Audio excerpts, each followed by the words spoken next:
تو اللہ تعالیٰ نے آدم علیہ السلام کو پیدا کیا، پھر ان کو سلا دیا گہری نیند، پھر ان کی پسلی سے اللہ نے ان کی زوجہ حضرت حوا کو پیدا کیا، پھر ان دونوں سے اللہ تعالیٰ نے انسانوں اور مردوں اور عورتوں کو بھر دیا۔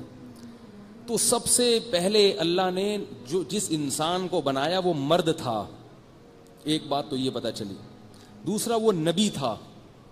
اچھا یہ بھی تو ہو سکتا تھا کہ اللہ تعالیٰ آدم علیہ السلام کو پیدا کرتے الگ پتلے سے اور الگ پتلا ان کی بیوی کا بنا دیتے، یہ بھی تو ہو سکتا تھا نا۔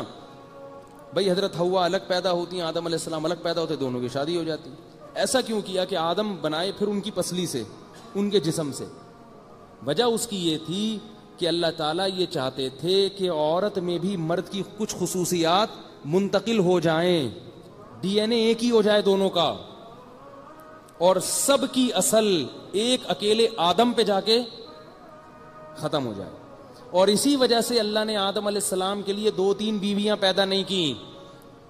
لوگ مجھ پر یہ اعتراض کرتے ہیں کہ اگر یہ 2-3 شادیاں سنت اور یہ ہے تو یہ فطرت ہے، تو آدم علیہ السلام کے وقت تو فطرت کی رعایت کرنی چاہیے تھی نا، ان کی ایک کیوں ہے؟ ان کی اگر 2 ہوتی تو ہم سب سگے بھائی نہ ہوتے۔ نہیں آئی بات سمجھ میں؟ ہم کچھ پہلی بیوی کے ہوتے، کچھ دوسری کے ہوتے، پھر پھڈے ہوتے ہمارے آپس میں۔ تو اللہ نے کہا کہ تمام انسانوں کی ماں ایک ہو اور پھر اس کی بھی اصل ایک اکیلا آدم ہو، تاکہ سارے انسانوں میں آدم کی خصوصیات آ جائیں، چاہے مرد ہو یا عورت۔ یہ حکمت تھی اس میں۔